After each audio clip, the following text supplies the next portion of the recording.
Hello，大家好，我是 ANG 的大姐。今天呢，我想跟大家分享的是有关于马路易 M4 MWS GBB 我自己使用上的一些心得以及升级分享。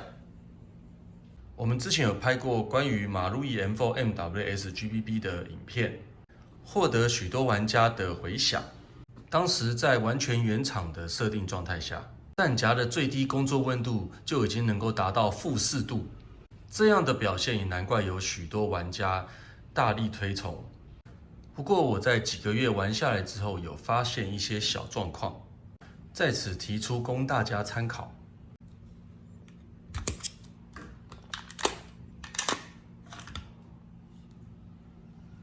首先在枪机的部分，我有发现一些异常的磨损，主要发生在枪机的腹部这个位置。我们可以看到它被削了好一大块。针对这个问题，我做了一个比对。我们可以看到，造成枪机腹部磨损的相对位置，其实就是击锤的滚轮。当你每次射击击发完，就必须要靠枪机的腹部将击锤再往后下压，所以才会造成这样子的磨损。虽然我们可以在市面上看到一些钢制或者是铝制的枪机补品，但我个人认为那是治标不治本的办法。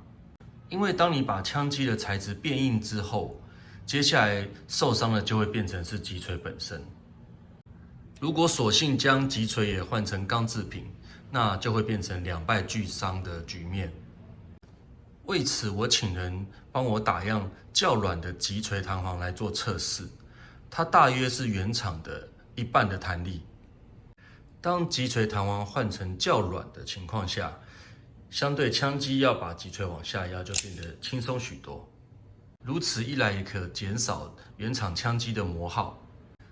有些枪友私下跟我反映，他们有遇到单发有时变成连发的状况，很有可能就是因为枪机的腹部受损了，造成它无法将击锤很顺利的往下压，而弹回来造成连发。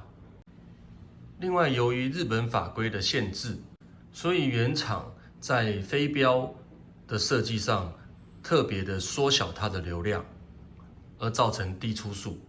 所以我们也打样了高流量飞镖来做测试。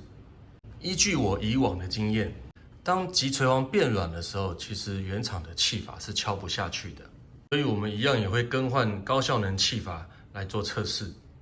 我想做一个交叉比对的测试，先装入原厂未改飞镖的枪机进去做测试。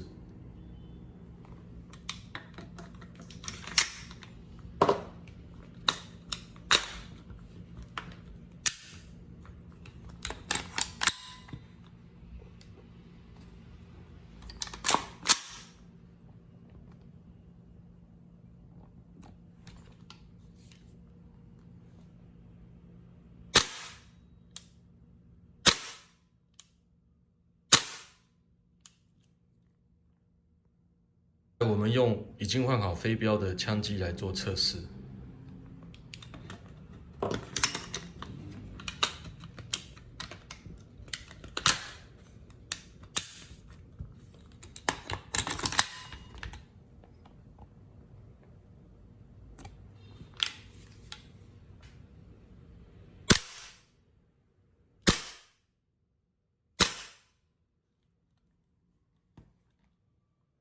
接着我们用较长的14.5寸以及370内管来做测试。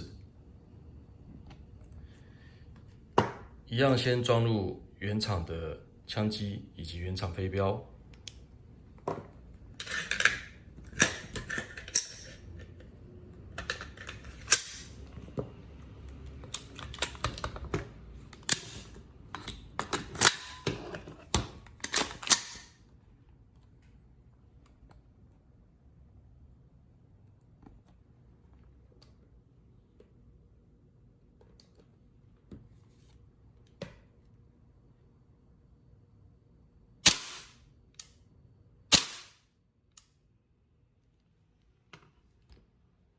接着一样换改装过后的飞镖来做测试。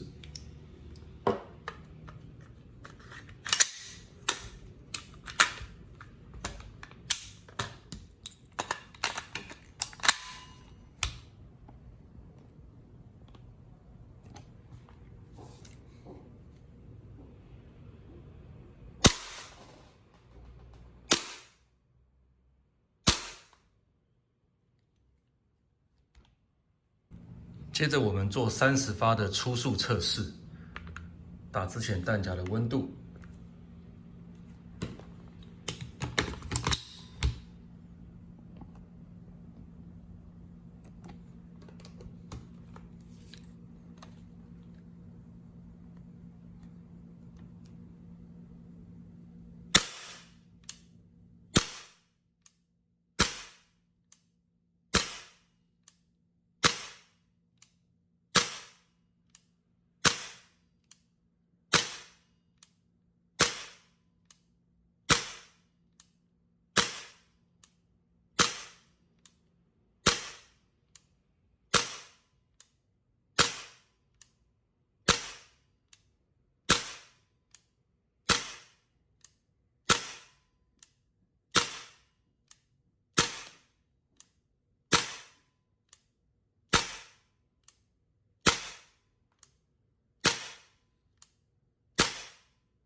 最后，我想测试弹夹在多冷的温度下，枪机无法正常后定。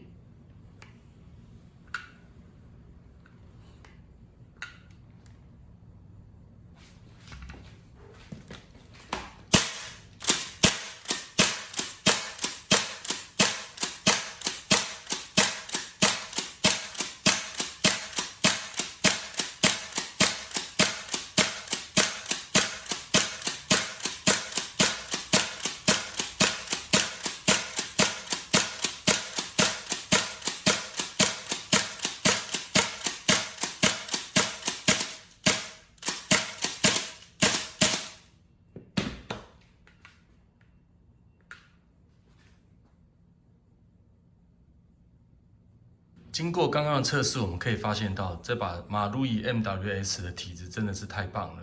我们可以看到弹夹全部都结冰，而且湿透了。以上就是我的套件测试，谢谢大家的收看。